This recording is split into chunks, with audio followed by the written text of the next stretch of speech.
বিসমিল্লাহির রহমানির রহিম। বন্ধুরা, আপনাদের ৭০ কোটি টাকার প্রয়োজন? সূরা ফাতিহার এই ছোট্ট আমলটি করুন। এই ছোট্ট আমলটি যদি আপনি করতে পারেন তাহলে আপনি অবশ্যই ৭০ কোটি টাকার মালিক হয়ে যাবেন। বন্ধুরা, আমলটি একদম সহজ একটি আমল। এই আমলটি অবশ্যই আপনি করতে পারবেন। করতে বেশি হলে ৫ মিনিট টাইম লাগবে। ৫ মিনিট একটু কষ্ট করে, একটু ধৈর্য ধারণ করে যদি এই ছোট্ট আমলটি করতে পারেন তাহলে আপনি ৭০ কোটি টাকার মালিক হয়ে যাবেন। তাই বলছি, সম্পূর্ণ ভিডিওটি দেখুন এবং আমি যে নিয়ম কানুন আপনাদের বলবো ঠিক ওই নিয়মে এই ছোট্ট আমলটি করুন। কেননা সমস্ত কাজের একটি নিয়ম কানুন থাকে, আর যে ব্যক্তি নিয়ম কানুন অনুযায়ী ওই কাজটি করে সে অবশ্যই ওই কাজের মধ্যে সফলতা অর্জন করতে পারে। আর যে ব্যক্তি নিয়ম কানুন মানে না সে কখনোই সফলতা অর্জন করতে পারবে না। তাই বলছি, নিয়ম কানুন মেনে এই ছোট্ট আমলটি করলে আপনি অবশ্যই ৭০ কোটি টাকার মালিক হয়ে যাবেন।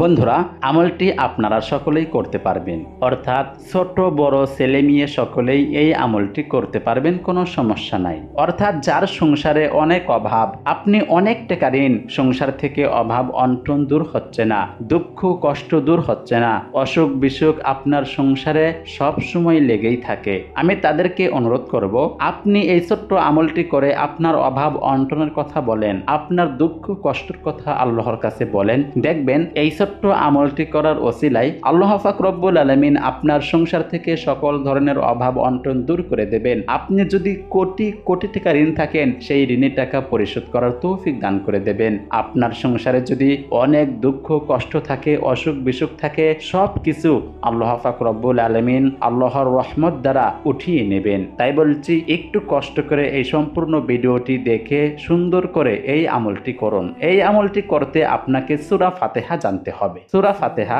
যারা জানেন না তাদের জন্য আমি স্ক্রিনে লিখে দেব, আপনারা লেখা দেখে দেখে সুন্দর করে মুখস্থ করে নিতে পারবেন। আর যারা পড়তে পারেন না তাদের জন্য আমি বাংলাতে সুন্দর করে লিখে দেব, আপনারা লেখা দেখে মুখস্থ করে নিতে পারবেন। আর যারা পড়তে পারেন না তাদের জন্য আমি মুখে বলে দিচ্ছি, আপনারা শুনে শুনে সুন্দর করে মুখস্থ করে নিতে পারবেন, কোনো সমস্যা হবে না। সূরা ফাতিহা কোরআনে কারিমের সবথেকে প্রথম নম্বর একটি সূরা এবং এই সূরাটির ফজিলত অনেক বেশি, অনেক গুরুত্বর কথা বলা হয়েছে। তাই বলছি, এই সূরাটি হয়তো আপনারা সকলেই জানেন, তারপরেও যারা জানেন না তারা মুখস্থ করে নেবেন। তাহলে চলুন আমরা সর্বপ্রথম জেনে নিই সূরা ফাতিহা। সূরা ফাতিহা হচ্ছে বিসমিল্লাহির রহমানির রহিম, আলহামদুলিল্লাহি রাব্বিল আলামিন, আর রহমানির রহিম, মালিক ইয়াউমিদ্দিন, ইয়াকা না'বুদু ওয়া ইয়াকা নাস্তাঈন, ইহদিনাস সিরাতাল মুস্তাকিম,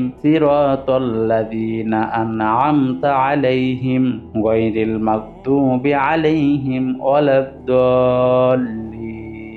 বন্ধুরা, এই সূরাটি আপনারা সকলেই সুন্দর করে মুখস্থ করে নেবেন। এখন আসুন আমরা জেনে নিই এই আমলটি আপনারা কখন করবেন, কোন সময় করবেন এবং কোন টাইমে করবেন। কখন এই আমলটি করলে সবথেকে বেশি উপকৃত হতে পারবেন আপনি।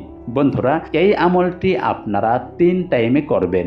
১ নম্বর, প্রত্যেক ফরজ নামাজের পর, অর্থাৎ যে কোনো একটি ফরজ নামাজের পর এই আমলটি করতে পারবেন। ২ নম্বর, আসরের নামাজের পর থেকে মাগরিবের আগ পর্যন্ত যে টাইম থাকে এই টাইমের মধ্যে এই ছোট্ট আমলটি করতে পারবেন। ৩ নম্বর, তাহাজ্জুদের নামাজ পড়ে এই আমলটি করবেন। কেননা এই ৩ টাইমে আল্লাহ পাক রব্বুল আলামিন তার বান্দা এবং বান্দির দোয়া সবথেকে বেশি বেশি কবুল করে নেয়। আমলটি করার প্রথমে আপনি সুন্দর করে ওযু করে নেবেন। তারপর আউযু বিল্লাহি মিনাশ শাইতানির রাজিম মাত্র একবার পাঠ করবেন এবং বিসমিল্লাহির রহমানির রহিম একবার পাঠ করবেন। বন্ধুরা, তারপর যে কোনো একটি দরুদ শরীফ মাত্র ৯ বার পাঠ করবেন এবং তারপর আল্লাহুম্মা ইন্নী আসআলুকা মিন ফাদলিক এই দোয়াটি মাত্র ২১ বার পাঠ করবেন। বন্ধুরা, তারপর সূরা ফাতিহা মাত্র ৩ বার পাঠ করবেন এবং প্রত্যেকবারের শুরুতে বিসমিল্লাহির রহমানির রহিম পাঠ করবেন। তারপর আবারও ওই ছোট্ট দরুদ শরীফটি সাল্লাল্লাহু আলাইহি ওয়াসাল্লাম এই দরুদ শরীফটি মাত্র ৯ বার পাঠ করবেন। তাই আপনাদের আমল করা শেষ।